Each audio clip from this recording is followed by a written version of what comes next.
알뜰된 강물 위로 무언가가 떠내려오고 있었다. 멀리서 보기에는 흔한 나뭇가지 같았지만 가까이 다가가 보니 희미하게 움직이는 입가를 가진 무언가의 덩어리였다. 냇가에서 한가롭게 제첩을 잡던 순자 할머니의 반려견 가을이가 갑자기 짖기 시작하더니 물속으로 뛰어들었다. 이 강 한복판에서 필사적으로 헤엄쳐 돌아오는 가을이의 입에는 작은 갓난아이가 든 방수포대기가 물려 있었다. 아, 이 아기의 정체는 무엇일까? 강원도 깊은 산골의 아름다운 산으로 둘러싸인 작은 마을에는 세월의 흔적이 새겨진 낡은 시골집들이 오순도순 모여 있었다. 이른 아침의 햇살이 강물에 반짝이며 마치 보석을 흩뿌려 놓은 듯 아름다운 광경이 펼쳐졌다. 산기슭을 흐르는 맑은 강은 마을 사람들에게 생명줄과도 같은 존재였고 그 강가에서는 오늘도 평범하지만 더없이 소중한 일상이 펼쳐지고 있었다. 이 평화로운 풍경 속에서 순자 할머니 또한 변함없는 하루를 시작하고 있었다. 간단한 아침 식사를 마치고 늘 그렇듯 강으로 나갈 채비를 했다. 자그마한 체구에 살짝 굽은 허리, 곱게 팬 주름 사이로 온화한 미소가 번지는 얼굴이 인상적이었다. 그래, 오늘도 강에 가야지. 순자 할머니의 다정한 목소리에 늙은 진돗개 가을이가 꼬리를 흔들며 몸을 일으켰다. 가을이가 순자 할머니와 함께 산 지는 벌써 12년이 되었다. 한때 눈처럼 새하얀 털은 세월의 흐름에 빛이 발했고 한때 쏜살같이 달리던 다리도 이제는 조금씩 절뚝이며 걸었다. 하지만 할머니에 대한 충성심만큼은 예나 지금이나 변함이 없었다. 남편을 먼저 떠나보내고 홀로 남은 순자 할머니에게 가을이는 세상에서 가장 소중한 동반자였다. 쓸쓸한 밤에는 발치에서 잠이 들었고 할머니가 기침이라도 하면 걱정스러운 눈으로 곁을 떠나지 않았다. 때로는 할머니의 혼잣말에 마치 알아듣기라도 한 듯 고개를 끄덕이기도 했다. 강가로 이어지는 흙길을 천천히 걸으며 순자 할머니는 깊은 한숨을 내쉬었다. 무릎도 아프고 허리도 쓰셨지만 대첩을 잡아 팔지 않으면 빠듯한 살림을 꾸려나갈 수 없었다. 매달 받는 얼마 안 되는 연금만으로는 생활이 어려웠고 병원비라도 들게 되면 며칠씩 긴 일을 거르는 것이 일상이었다. 나이를 먹어도 손가락 하나 까딱 안 하고 살 수는 없는 노릇이지. 앞서가는 가을이를 향해 중얼거리는 할머니의 얼굴에는 삶의 무게가 깊이 새겨져 있었다. 그럼에도 불평하지 않았다. 이렇게 건강하게 지낼 수 있는 것만으로도 감사한 일이라고 생각했기 때문이다. 매에 도착하자 순자 할머니는 익숙한 손길로 제첩 잡을 도구를 챙겼다. 작은 바구니와 손수만 든 그물, 그리고 물속을 긁기 위한 작은 갈퀴 같은 도구였다. 차가운 강물의 속삭임이 마음을 평온하게 했다. 새들의 지저귀과 바람에 흔들리는 갈대 소리가 어우러져 자연이 연주하는 아름다운 교향곡 같았다. 가을이는 늘 그렇듯 할머니 곁에서 편안하게 누워있을 줄 알았는데 오늘은 어딘가 모습이 달랐다. 평소보다 훨씬 경계심이 강했고 자꾸만 강 쪽을 바라보며 불안한 기색을 보였다. 왜그러니? 할머니가 고개를 들자 가을이는 강을 향해 귀를 쫑긋 세우고 있었다. 평소에는 잠이 많아 늘 꿈속을 헤매는 듯한 가을이가 이상하리만치 예민해진 것이 마음에 걸렸다. 가을이의 코끝이 미세하게 떨렸고 그 눈빛 또한 평소와는 확연히 달랐다. 마치 무언가 위험을 감지한 듯한 표정이었다. 뭐 이상한 거라도 있니? 할머니도 덩달아 강을 바라보았지만 네, 특별히 달라진 것은 보이지 않았다. 언제나처럼 맑은 물이 천천히 흐를 뿐이었다. 하지만 가을이의 행동은 점점 더 이상해졌다. 평소라면 할머니가 제첩을 잡는 동안 조용히 기다리거나 잠을 잘 텐데 오늘은 끊임없이 강을 응시하며 나지게 으르렁거렸다. 시간이 흘수록 가을이의 불안은 더욱 커져만 갔다. 귀를 기울이고 코를 킁킁거리며 무언가를 감지하려는 듯 필사적인 모습이었다. 때때로 앞발로 땅을 긁거나 몸을 낮추어 경계태세를 취하기도 했다. 순자 할머니는 점차 걱정이 되기 시작했다. 가을에 정말 괜찮은 게냐? 어디 아픈 건 아니고. 하지만 가을이는 할머니의 걱정스러운 목소리에도 아랑곳하지 않고 오직 강물만 뚫어지게 쳐다보고 있었다. 그 너무나 진지한 모습에 순자 할머니도 덩달아 긴장되기 시작했다. 그때였다. 강물에서 무언가가 떠내려오는 것이 보였다. 멀리서는 나뭇가지는 쓰레기처럼 보였지만 점점 가까워질수록 무언가 다르다는 생각이 들었다. 가을이는 더욱 흥분하기 시작했고 몸을 부들부들 떨며 강을 향해 한 걸음 내디뎠다. 그리고 갑자기 큰 소리로 짖기 시작했다. 가을이의 갑작스러운 짖는 소리에 순자 할머니는 놀라 손에 든 바구니를 떨어뜨릴 뻔했다. 평소에는 조용하고 얌전한 가을이가 이렇게 큰 소리로 짖는 일은 거의 없었다. 무언가 심상치 않은 일이 벌어지고 있다는 것을 직감했다. 가을아, 진정해. 왜 그러니? 할머니가 달래려 했지만 소용없었다. 가을이는 오히려 더욱 흥분하여 강가까지 다가가 물에 뛰어들 기세로 몸을 내밀었다. 머리는 꼿꼿이 세워졌고 온몸의 털이 곤두서 있었다. 강에서 떠내려온 그 물체는 점점 더 가까워졌다. 순자 할머니의 눈에도 조금 더 선명하게 보이기 시작했는데 그것은 분명 나뭇가지라 평범한 쓰레기가 아니었다. 무언가 둥글고 부드러운 형태의 물체가 수면 위를 둥둥 떠다니며 천천히 흘러오고 있었다. 그리고 그 물체 주위에는 신기하게도 물보다 거의 잃지 않았다. 마치 아주 가벼운 것이냐? 물 위에 살포시 얹혀있는 듯했다. 저게 대체 뭐라? 이후에 순자 할머니는 눈을 가늘게 뜨고 그 물체를 주의 깊게 관찰하려 했다. 시력이 예전 같지 않아 멀리 있는 것을 정확히 보기는 어려웠지만 분명 평범한 물건은 아니라는 것을 알 수 있었다. 더욱 놀라운 것은 그 물체에서 희미한 움직임이 느껴진다는 것이었다. 아리는 이제 완전히 통제불능 상태였다. 할머니의 말도 듣지 않고 닌니 강을 향해 몸을 던질 듯한 자세를 취하고 있었다. 그때 순자 할머니는 그 물체가 무엇인지 깨달았다. 그것은 방수 재질로 된 포대기나 담요 같은 것이었고 그 안에 무언가가 들어있는 듯했다. 설마... 순자 할머니의 가슴이 두근거리기 시작했다. 오랜 인생 경험으로 그 안에 무엇이 들어있을지 대강 짐작이 갔다. 하지만 그런 일이 이 평화로운 마을에서 일어날 리 없다고 스스로를 다독였다. 그러나 가을이의 반응은 점점 더 격렬해져 갔다. 마치 생명을 구해야 한다는 사명감에 불타는 듯했다.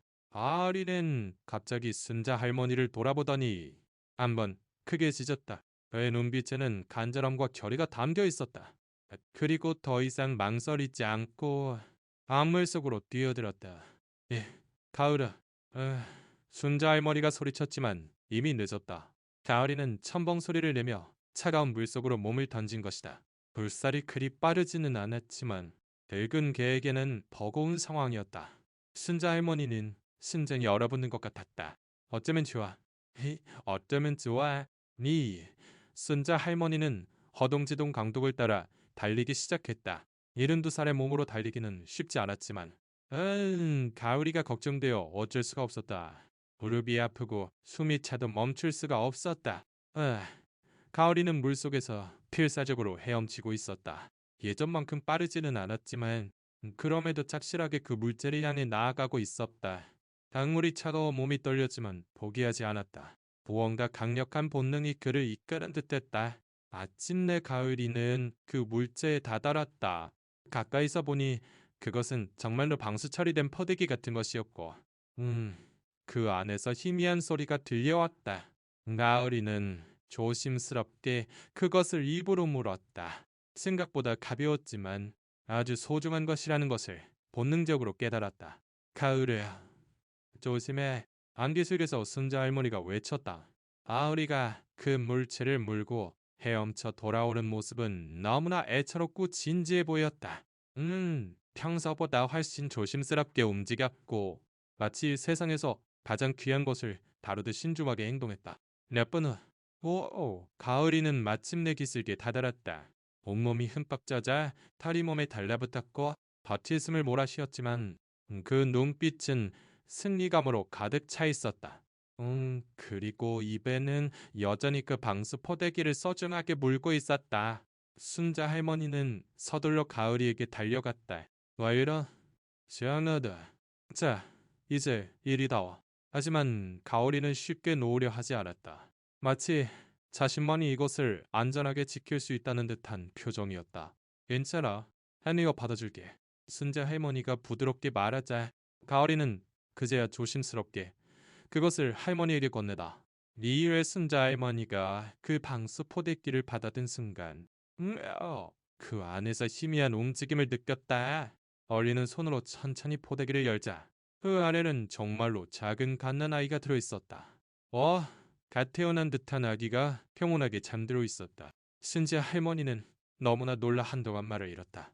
순자 할머니의 손은 부들부들 떨리고 있었다. 평생 이런 상황을 겪어본 적이 없었다. 작고 연약한 아기가 자신의 팔 안에서 평온하게 숨쉬고 있는 모습을 보자 가슴이 저며오는 듯했다. 아기의 얼굴은 장밋빛으로 물들어 있었고 이 작은 손가락이 앙증맞게 말려 있었다. 세상에. 순자 할머니는 중얼거리며 아기를 더욱 조심스럽게 끌어안았다.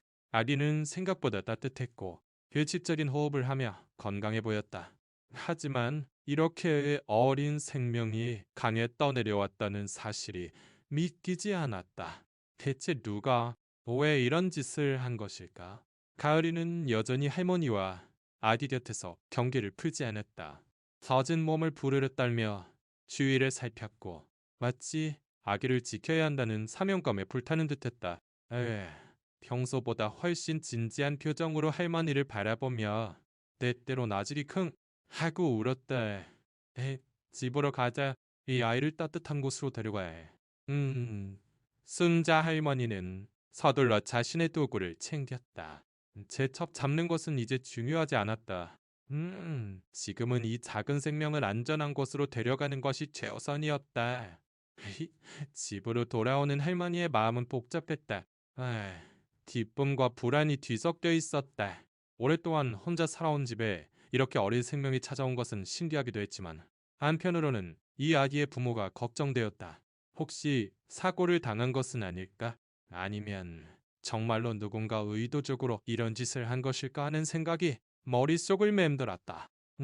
집에 도착하자마자 순자 할머니는 아기를 조심스럽게 이불 위에 눕혔다. 그리고 서둘러 수건으로 아기의 몸을 닦고 집에 있던 가장 부드러운 담요로 감싸주었다. 아기는 아직 평온하게 잠들어 있었지만 때때로 작은 소리를 내며 뒤척였다. 자, 이제 어찌해야 하나? 순자 할머니는 혼잣말을 하며 많이 앉아실했다. 이런 상황에서는 당연히 경찰에 신고해야 한다는 것을 알았지만 왠지 망설여졌다. 이 아기가 자신에게 온 것이 우연이 아닐지도 모른다는 생각이 들었기 때문이다. 결국 순자 할머니는 옆집에 사는 영자 씨에게 도움을 청하기로 했다. 영자 씨는 마을에서 가장 믿을 수 있는 사람 중 하나였고 이런 일에 대해 조언을 해줄 것이라 생각했다. 영자 씨, 우리 집에 좀 와줄 수 있겠어? 순자 할머니가 전화를 걸었을 때 목소리가 떨리고 있었다. 영자 씨는 평소와 다른 할머니의 목소리, 톤을 알아채고 곧장 달려와 주었다. 순자 할머니, 무슨 일이세요? 목소리가 이상했어요. 영자 씨가 문을 열고 들어서는 순간 이불에 누워있는 아기를 보고 숨을 멈췄다. 어머나, 세상에 이 아기는 웬 아기예요? 순자 할머니는 아침에 있었던 일을 차근차근 설명했다. 가을이가 이상한 행동을 보인 것부터 단에서 아기를 구해온 것까지 모든 상황을 자세히 이야기했다. 영자 씨는 더욱 놀랐다. 세상에 이런 일이 다 있네요. 가을이가 정말 대단하네. 영자 씨는 가을이를 바라보며 감탄했다. 가을이는 여전히 아기 곁을 지키며 경계를 풀지 않고 있었다. 이건 빨리 경찰에 신고해야 해요. 이런 건 혼자 감당할 수 있는 문제가 아니에요. 영자 씨의 말이 옳다는 것은 순자 할머니도 알고 있었다. 하지만 왠지 아기와 헤어지고 싶지 않은 마음이 컸다. 결국 영자 씨가 경찰서에 전화를 걸었다. 여보세요? 경찰서죠?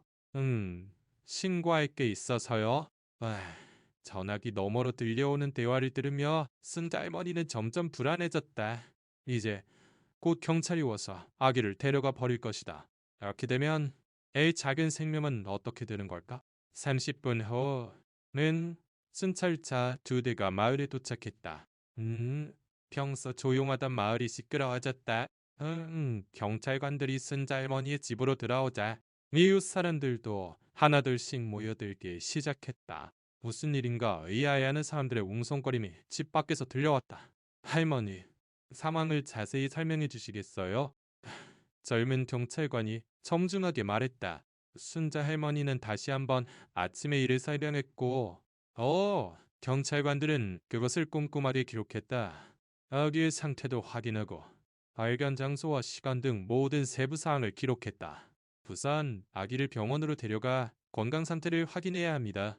그리고 신원 확인을 위한 조사도 진행하겠습니다. 경찰관의 말에 순자 할머니의 가슴이 아팠다. 아, 정말로 이제 아기와 헤어져야 하는 걸까? 그때 아기가 작은 소리를 내며 눈을 떴다. 큰 눈을 깜빡이며 주위를 둘러보던 아기는 순자 할머니와 눈이 마주치자 빵긋 웃었다. 그 순간 순자 할머니의 마음은 완전히 녹아내렸다. 할머니, 저희가 일단 아기를 보호하겠습니다. 하지만 조사가 끝날 때까지 할머니께서도 관련 절차에 협조해 주셔야 합니다. 경찰관이 말했지만 순자 할머니는 바로 대답할 수 없었다.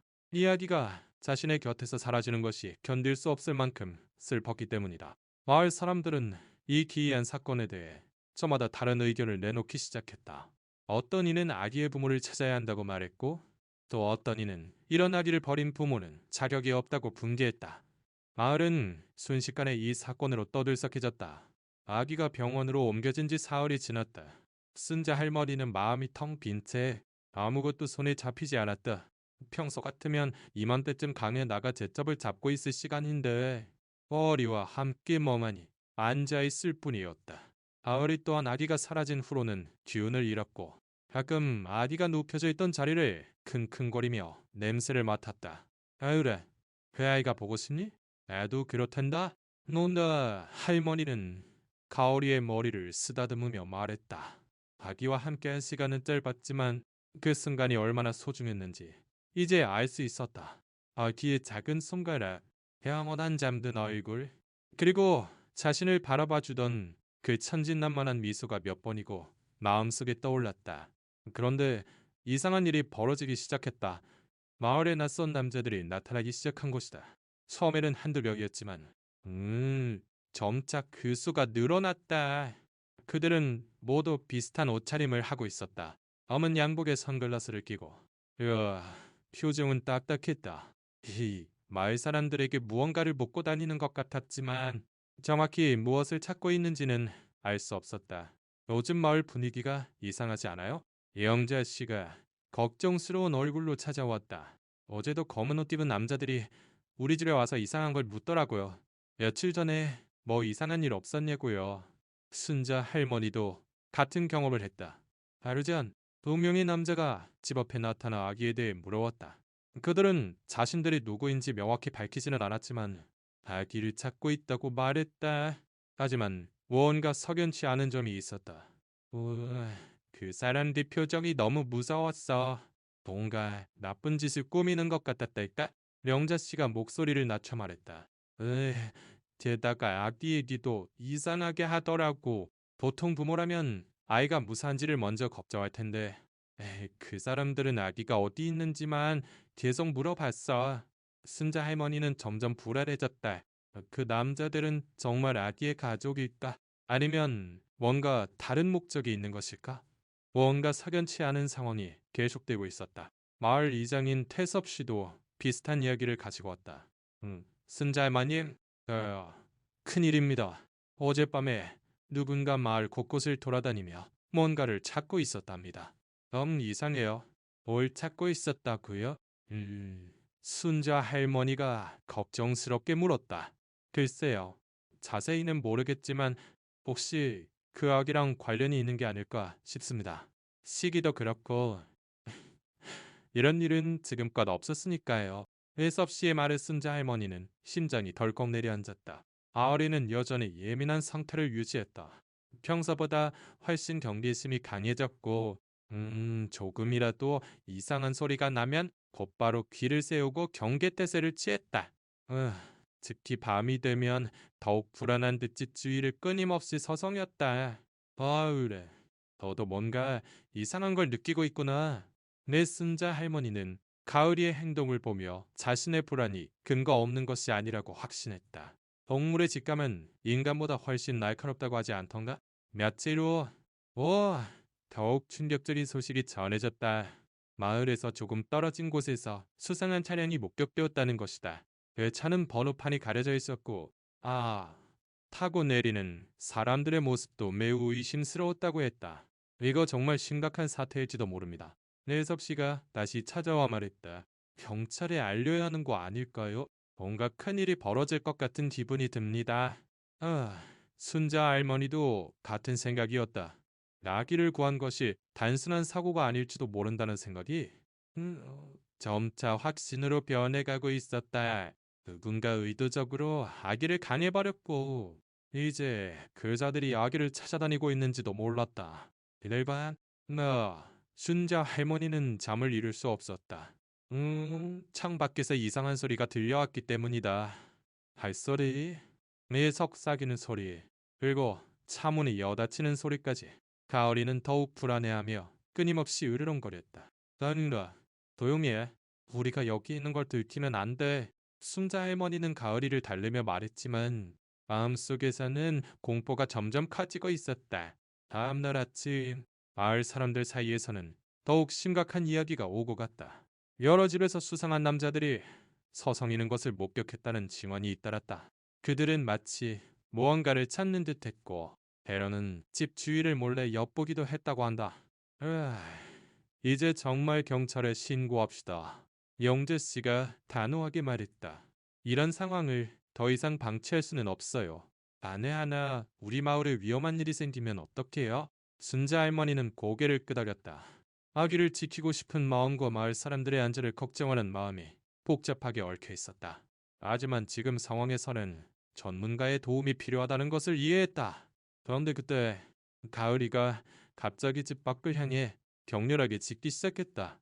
평소보다 훨씬 위험한 상황을 알리는 듯한 짖음이었다. 순자 할머니는 가슴을 졸이며 창가로 다가갔다. 그리고 그곳에서 본가사에 순자 할머니는 등골이 오싹해졌다.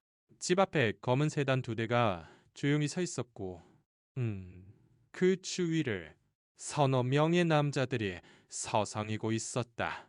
그 모습은 며칠 전 마을에 나타났던 자들과 비슷했지만 이번에는 훨씬 위압적으로 보였다. 어깨가 넓고 건장한 체격에 얼굴에 흉터가 있는 남자도 있었다. 아우래, 조용히 해야 해. 순자 할머니는 떨리는 목소리로 가을이를 달랬지만 가을이의 경계심은 더욱 강해졌다. 벌을 곤두세우고 이를 드러내며 위협적으로 으르렁거렸다. 평생을 함께한 가을이가 이렇게 공격적인 모습을 보이는 것은 처음이었다. 남자들 중 한 명이 집을 향해 걸어오기 시작했다. 그 걸음걸이부터가 평범한 사람과는 달랐다.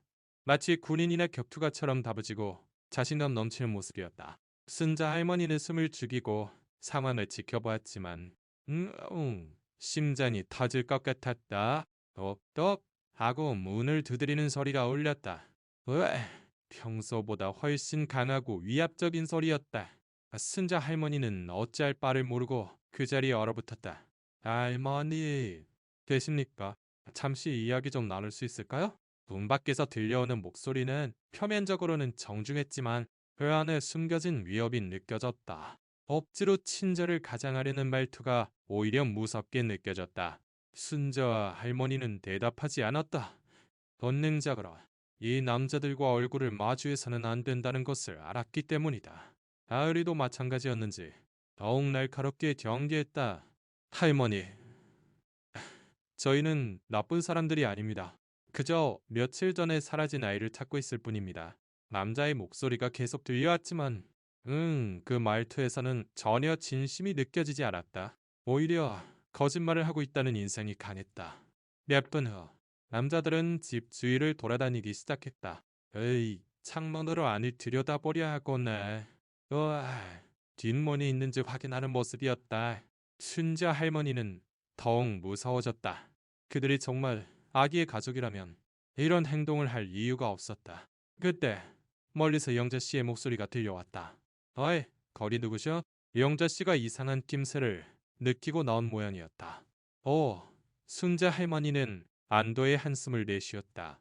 남자들은 영자 씨를 보자 순간 당황한 듯한 기색을 보였다. 그중 한 명이 앞으로 나서며 말했다. 안녕하세요. 저희는 길 잃은 조카를 찾고 있는데 며칠 전에 이 근처에서 아기를 못 보셨습니까? 아기? 무슨 아기요? 영자 씨는 일부러 모르는 척했다. 하지만 남자들의 분위기가 심상치 않다는 것은 금방 알아차렸다. 작은 갓난아기인데 말입니다. 실수로 잃어버려서 동네를 다 뒤지고 있는 중입니다. 남자의 말에 영자 씨는 의심스러운 눈초리를 보냈다. 실수로 아기를 잃어버렸다는 표현이 아무래도 이상했다.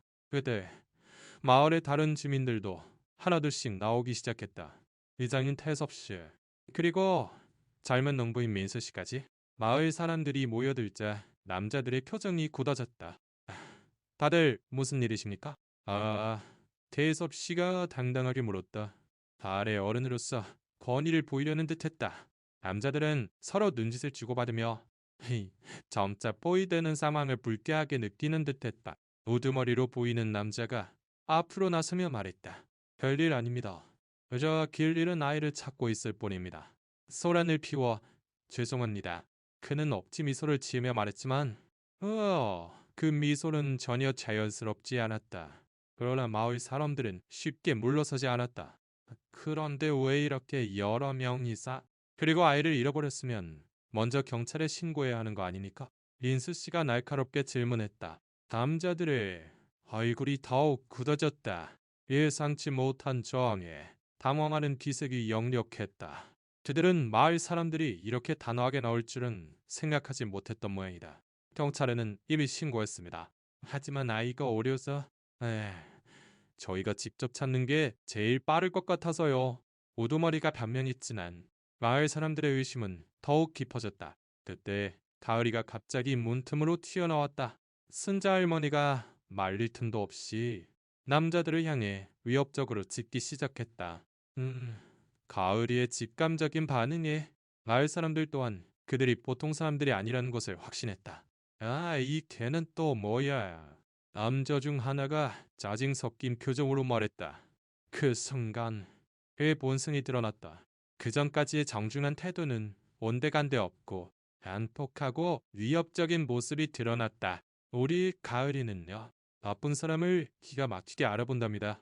영자 씨가 당당하게 말했다. 그러니 당장 이 마을에서 나가주세요. 남자들은 서로를 쳐다보며 무언의 대화를 나눴다. 상황이 자신들에게 불리하게 돌아가고 있다는 것을 깨달은 것이다. 하지만 쉽게 포기할 것 같지는 않았다. 알겠습니다.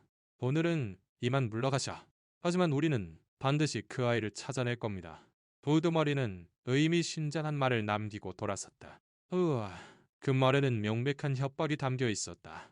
차가 떠난 후 마을 사람들은 모두 불안한 마음에 휩싸였다. 더 이상 이 문제를 자신들끼리만 안고 갈 수 없다는 것이 명백해졌다. 그날 밤 마을 사람들은 태섭 씨의 집에 모여 긴급 회의를 열었다. 오늘 오후에 있었던 일로 모두가 불안에 떨고 있었다. 순자 할머니도 가을이와 함께 참석했지만 아직 심장의 두근거림이 가라앉지 않았다. 더 이상 미룰 수 없습니다. 당장 경찰에 신고해야 합니다. 민수 씨가 단호하게 말했다. 그 남자들은 분명 일반인이 아니에요. 뭔가 위험한 냄새가 났습니다. 맞아요. 영자 씨도 고개를 끄덕였다. 특히 그 사람들이 아기를 찾는 방식이 이상했어요. 진짜 가족이라면 경찰과 함께 와야 하는 거 아니에요? 왜 자기들끼리만 이렇게 몰래 돌아다니는 걸까요? 순자 할머니는 복잡한 심정이었다. 아기를 지키고 싶은 마음과 마을 사람들의 안전에 대한 걱정이 뒤섞여 있었다. 내가 괜한 일에 여러분을 끌어들여서 정말 미안합니다. 처음부터 경찰에 맡겼어야 했는데 무슨 말씀을 하세요?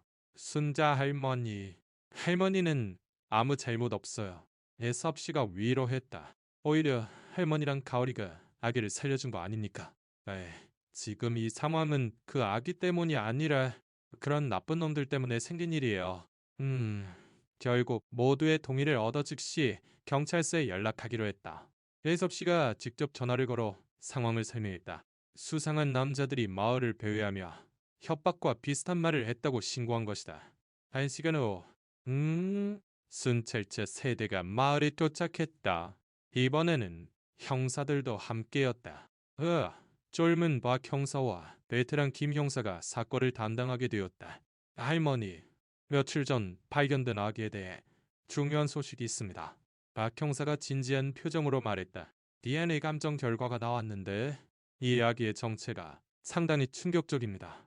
네 순자 할머니와 마을 사람들은 모두 숨을 지리고 형사의 말에 귀를 기울였다.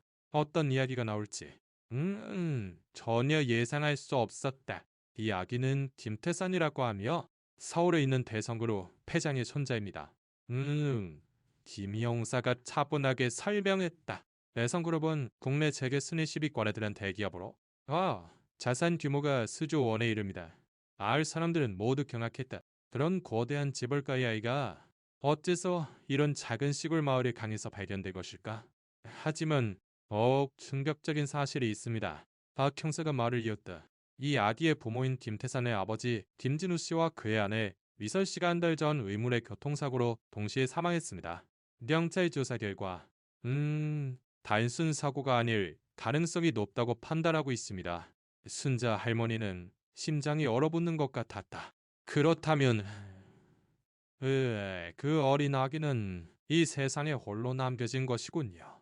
너무나 가엾고 안타까웠다. 김 회장님은 현재 연락하시고 다른 자료가 없습니다. 따라서 이 아기가 대성그룹의 유일한 후계자가 되는 셈입니다.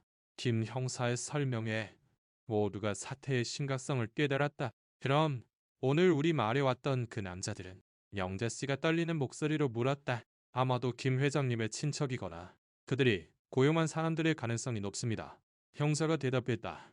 회장이 사망하면 그 막대한 유산을 두고 복잡한 상속 분쟁이 일어날 텐데 만약 아기가 사라진다면 말을 끝맺지 않아도 모두가 이해할 수 있었다. 그 남자들이 아기를 찾는 이유가 보호하기 위함이 아니라는 것을. 세상에 저 어린 것을. 순자 할머니는 말을 잊지 못했다. 인간의 욕심이 이렇게까지 무서울 수 있다는 것을. 좀 알았다. 다행히 아기는 현재 안전한 곳에서 보호받고 있습니다. 그리고 김 회장님께서도 손주가 무사하다는 소식을 듣고 무척 기뻐하고 계십니다. 김 형사가 안심시켰다. 회장님께서 직접 이곳으로 오셔서 네 아기를 구해준 할머니께 감사의 인사를 드리고 싶다고 하셨습니다. 하지만 상황은 여전히 위험했다. 사악한 친척들이 포기할 리 없다는 것은 명백했다. 수조 원의 유산이 걸린 문제였으니까 당분간 마을에 경찰관을 배치하겠습니다. 경사가 말했대. 그리고 할머니께서는 특히 조심하셔야 합니다. 아기를 구한 분이니 그들의 주요 표적이 될 수 있습니다. 순자 할머니는 두려웠지만 한편으로는 자신이 한 일이 옳았다는 확신이 들었다. 만약 그때 가을이가 아기를 구하지 않았다면 그 소중한 생명이 어떻게 되었을지 상상하기도 싫었다. 가을이가 정말 대단한 일을 했네요. 에인수 씨가 감탄하며 말했다. 가을이는 마치 자신이 영웅인 줄 안다는 듯 당당하게 앉아 있었다. 그날 밤부터 마을 곳곳에 경찰관들이 순찰을 돌기 시작했다. 하지만 모두가 여전히 불안한 마음이었다. 상대는 엄청난 돈과 권력을 가진 자들이었다. 어떤 수단을 써서 옳지 알 수 없는 노릇이었다. 순자 할머니는 그날 밤 잠들기 전 아리를 꼭 겨안았다. 가을아, 너는 정말 훌륭한 일을 했어. 고마. 그 작은 생명을 구해줘서 고맙다. 가을이는 할머니의 품에서 편안하게 잠들었지만 그 귀는 여전히 쫑긋 세워져 있었다. 하지만 이것은 시작에 불과했다. 진짜 위험은 아직 시작되지도 않았다. 다음 날 이른 아침, 마을에는 불길한 긴장감이 감돌았다. 경찰관들이 순찰을 돌고 있었지만 모두가 무언가 큰일이 터질 것 같다는 예감을 품고 있었다. 순자 할머니는 밤새 뒤척이다 겨우 잠이 들었지만 가을이는 끊임없이 불안한 듯 집 주위를 서성이고 있었다. 오전 9시경 마을 입구에서 검은 세단 5대가 줄지어 들어오는 것이 목격되었다. 이 순찰 중이던 경찰관이 즉시 본부의 상황을 보고했다. 이번에는 이전보다 훨씬 많은 인원이 왔고 그 움직임도 더욱 조직적이고 위압적이었다. 민 여러분께서는 집안에 머물러 주시기 바랍니다. 확성기를 통해 경찰의 안내 방송이 울려 퍼졌다. 하지만 마을 사람들은 창문 너머로 상황을 지켜보고 있었다. 원하는 정말 심각한 사태가 벌어질 것 같았기 때문이다. 차에서 내린 남자들은 총 15명 정도였다. 모두가 한결같이 험악한 인상이었다. 그들 중 몇몇은 누가 봐도 조직 폭력배의 냄새를 풍겼고 일부는 전직 군인이나 용병 같은 분위기를 풍기고 있었다. 그들은 틀림없이 돈으로 고용된 전문가들이었다. 우두머리로 보이는 남자가 앞장서서 순자 할머니의 집을 향해 걸어왔다. 그의 얼굴에는 이번에야말로 반드시 목적을 달성하겠다는 결의가 가득했다. 더 이상 예의를 차리거나 무언가를 숨길 생각도 없는 듯했다. 이놈, 너! 남자가 큰 소리로 외쳤다. 우리가 원하는 건 간단해. 그 애새끼가 어디 있는지 그것만 말하면 돼. 순자 할머니는 집안에서 떨고 있었지만 절대로 굴복하지 않겠다고 마음먹었다. 가을이는 더욱 흥분하여 문 앞에서 맹렬하게 지저댔다. 평생을 함께한 주인을 지키겠다는 의지가 넘쳐흘렀다. 그때 경찰관들이 확성기로 경고했다. 거기까지 너희들을 불법 침입 및 협박 혐의로 체포한다. 하지만 남자들은 전혀 개의치 않았다. 오히려 경찰을 비웃는 듯한 표정을 지었다. 경찰이 뭐 어쨌다는 거야? 우린 그냥 잃어버린 조카 녀석을 찾고 있을 뿐이라고. 상황은 점점 일촉즉발로 치달았다. 남자들은 순자 할머니의 집을 포위하기 시작했고 경찰관들도 그에 맞서 대치했다. 마을 전체가 마치 전쟁터 같은 분위기가 되었다. 그런데 그때 예상치 못한 일이 벌어졌다. 마을 사람들이 하나둘씩 집에서 나온 것이다. 경찰이 집 안에 있으라고 했음에도 불구하고 말이다. 가장 먼저 뛰쳐나온 것은 영자 씨였다. 손에는 굵은 몽둥이를 쥐고 있었다. 우리 할머니한테 손가락 하나 까딱하게 둘 줄 알아. 와일보로 이장인 태섭 씨가 나왔다. 넘기고 있는 괴이를 손에 들고 있었다. 이 마을에서 행패 부리는 건 절대로 용서 못한다. 젊은 민수 씨도 삽을 들고 나타났고 평소 조여하던 이장 댁 부인까지 빗자루를 들고 뛰쳐나왔다. 이내 마을 주민 전체가 각자 손에 잡히는 도구를 들고 순자 할머니 집 앞에 집결했다. 우리 마을 사람 건드리고 싶으면 우리부터 상대해. 영자 씨가 당당하게 외쳤다. 나이든 농부들이었지만 그 눈빛에는 굳은 결의가 서려 있었다. 검은 옷의 남자들은 이런 상황을 예상하지 못했다. 그들은 돈으로 고용된 자들이었고 마을 전체와 싸울 각오까지는 되어 있지 않았다. 게다가 경찰까지 있어 상황은 복잡해지고 있었다. 여러분, 위험하니 물러나세요. 박 형사가 마을 사람들을 향해 외쳤지만 아무도 물러서지 않았다. 형사 양반, 우리에겐 우리 마을을 지킬 권리가 있어. 린너의 섭해. 이런 악당들한테 굴복할 수는 없지. 바로 그때 남자들 중 하나가 참지 못하고 앞으로 뛰쳐나왔다. 마을 사람들을 밀치고 순자 할머니의 집으로 쳐들어가려 한 것이다. 하지만 그 순간 아리가 번개처럼 튀어내렸다. 늙었지만 진돗개의 야생 본능은 아직 살아있었다. 아리는 그 남자의 다리를 물고 놓지 않았다. 남자가 비명을 지르며 뒷걸음질 쳤다. 날카로운 이빨이 다리에 깊숙이 박혀 있었다. 이것을 신호로 모든 상황이 순식간에 폭발했다. 남자들이 마을 사람들에게 덤벼들었고 경찰관들도 그들을 막으려 했다. 하지만 마을 사람들은 전혀 위축되지 않았다. 엉자 씨는 남자의 어깨를 후려쳤고 나이섭 씨는 괭이로 위협하며 다른 남자를 막아섰다. 나이는 들었어도 오랜 농사일로 다져진 체력과 무엇보다 마을을 지키겠다는 강한 의지가 있었다. 어린은 계속해서 침입자들을 공격했다. 한 명을 물고는 재빨리 다음 목표로 옮겨 다른 남자의 다리를 물었다. 늙은 몸이었지만 마치 젊은 시절의 용맹함이 되살아난 듯했다. 경찰관들도 본격적으로 남자들을 체포하기 시작했다.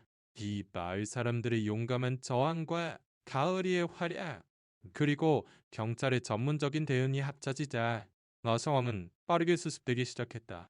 결국 검은 옷의 남자들은 하나둘씩 제압되어 갔다. 마을 사람들의 단결된 힘과 용기 앞에서 그들은 석서무책이었다.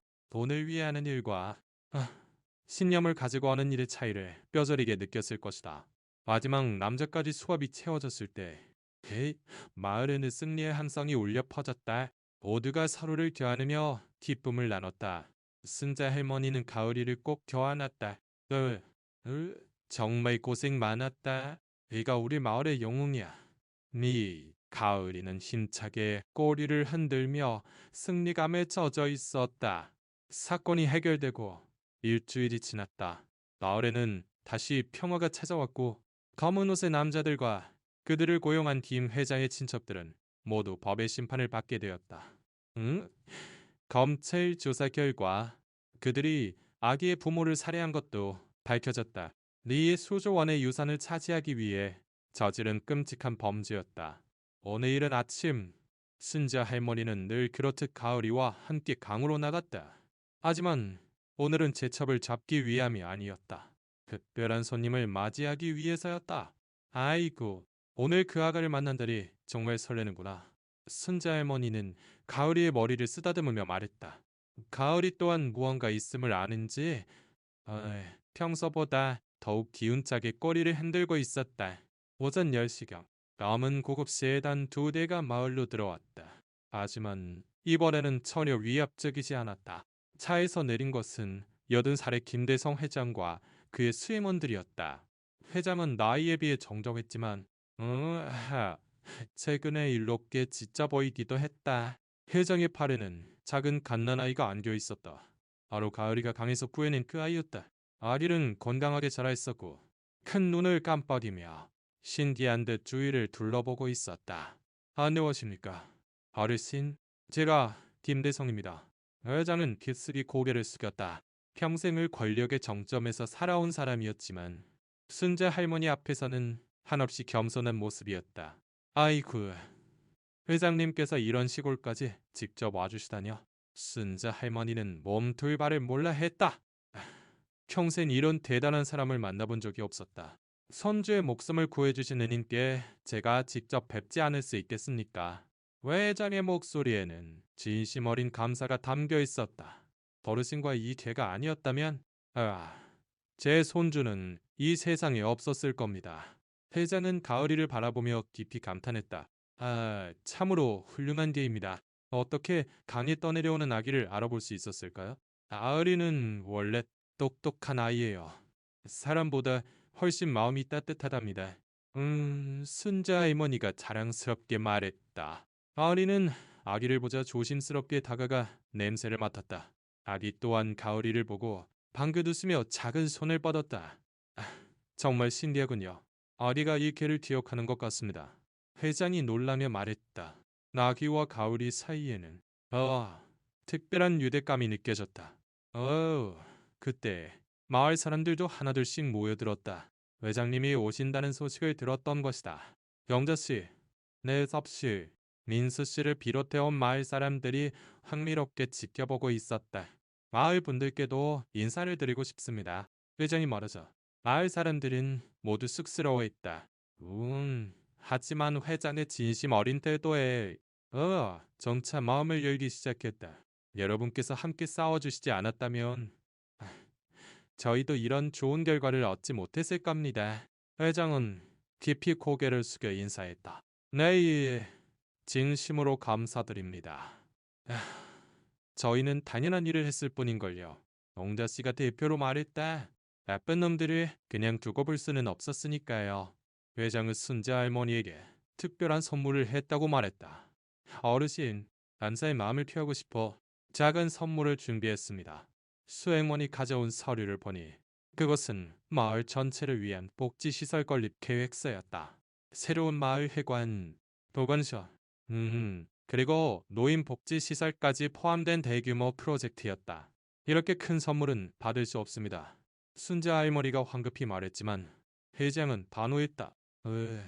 이것은 선물이 아니라 당연한 보답입니다. 제 손주의 목숨보다 귀한 것은 어디에도 없으니까요. 회장이 말해 마을 사람들은 모두 감동했다. 게다가 회장은 가을이를 위해서도 특별한 선물을 준비했다. 최고급 사료와 간식, 그리고 정기적인 건강검진을 받을 수 있는 평생 의료보험까지. 가을이는 우리 가문의 영웅입니다. 회장은 가을이를 보며 말했다. 앞으로 이 아이가 최고의 대우를 받으며 살 수 있도록 제가 보장하겠습니다. 점심시간이 되자 회장은 마을 사람들과 함께 조촐한 식사를 하고 싶다고 정했다. 영자 씨를 비롯한 마을 부녀회에서 정성껏 준비한 시골 밥상을 받으며 회장은 진심으로 행복한 표정을 지었다. 이렇게 따뜻한 밥을 먹어본 것이 참으로 오랜만입니다. 회장은 감격했다. 돈으로는 살 수 없는 마음이 담긴 밥상이군요. 식사 후 힐잼은 아기를 안고 강가로 갔다. 마을이가 아기를 구해낸 바로 그 장소였다. 이곳에서 새로운 삶이 시작된 것이군요. 정말 기적 같은 일입니다. 아기는 강물 소리를 들으며 평온하게 잠이 들었다. 마치 이곳이 자신의 새로운 시작점이라는 것을 아는 듯했다. 회장이 떠나기 전 할머니에게 마지막 말을 건넸다. 어르신, 앞으로도 건강하게 오래오래 사십시오. 이 아이가 크면 반드시 다시 이곳에 데려와 오닌 여러분께 인사시키겠습니다. 그럼 우리 가을이도 오래 살아야겠네요. 순자 할머니가 웃으며 대답했다. 가을이는 마치 그 약속을 알아들은 듯 힘차게 꼬리를 흔들었다. 회장의 차가 떠난 후 마을에는 새로운 희망이 싹 텄다. 곧 지어질 복지 시설로 마을의 미래는 밝아질 것이었고 무엇보다 이번 일을 통해 마을 사람들의 결속은 더욱 강해졌다. 저녁이 되자 순자 할머니는 가을이와 늘 그렇듯 강가에 앉아 있었다. 하지만 이제는 단순히 제첩을 잡기 위함이 아니라 이 모든 기적이 시작된 장소를 기념하기 위함이었다. 가을에 우리가 정말 대단한 일을 했구나. 할머니는 가을이를 겨안으며 말했다. 네가 있었기에 그 작은 생명을 구할 수 있었어. 정말 고맙다. 가을이는 할머니의 품에서 만족스럽게 잠이 들었다. 꿈속에서도 분명 그날의 영웅적인 순간을 추억하고 있을 것이다.